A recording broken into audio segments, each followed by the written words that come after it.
தயாரிப்பில் அறிமுக இயக்குனர் AR ஜீவா இயக்கத்தில் அனுபமா பரமேஸ்வரன் நடிப்பில் லாக்டவுன் ஜனவரி 30 முதல் திரையரங்குகளில். மயிலாடுதுறையில் இருக்கக்கூடிய 3 சட்டமன்ற தொகுதிகளுடைய நிலவரத்தை பார்க்கின்ற பொழுது சீர்காழி, மயிலாடுதுறை, பூம்புகார் என்கிற 3 சட்டமன்ற தொகுதிகள் இருக்கின்றன.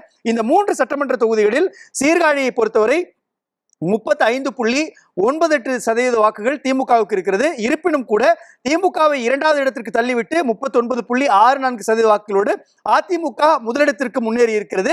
10.23% வாக்குகளோடு 3வது இடத்தில் தமிழக வெற்றி கழகமும் 0.875% வாக்குகளோடு நாம் தமிழர் கட்சியும் 0.537% வாக்குகளோடு சுயேட்சைகளும் இருக்கிறார்கள். மயிலாடுதுறை சட்டமன்ற தொகுதியை பொறுத்தவரை 35.07% வாக்குகளோடு திமுக முதலிடத்திலிருந்து 2வது இடத்திற்கு தள்ளப்பட்டிருக்கிறது. இங்கு 39.29% வாக்குகளோடு அதிமுகவுக்கு பிரகாசமான ஒரு சூழலானது உருவாகி இருக்கிறது.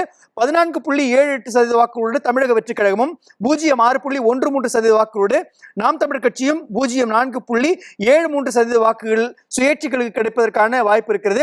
பூம்புகார் சட்டமன்ற தொகுதியை பொறுத்தவரை இங்கும் கடுமையான பின்னடைவு திமுகவுக்கு இருக்கிறது. 37.90% வாக்குகள் மட்டுமே அவர்கள் கிடைத்திருக்கின்றன. 41.13% வாக்குகளோடு அதிமுக முதலிடத்திற்கு முன்னேறி இருக்கிறது.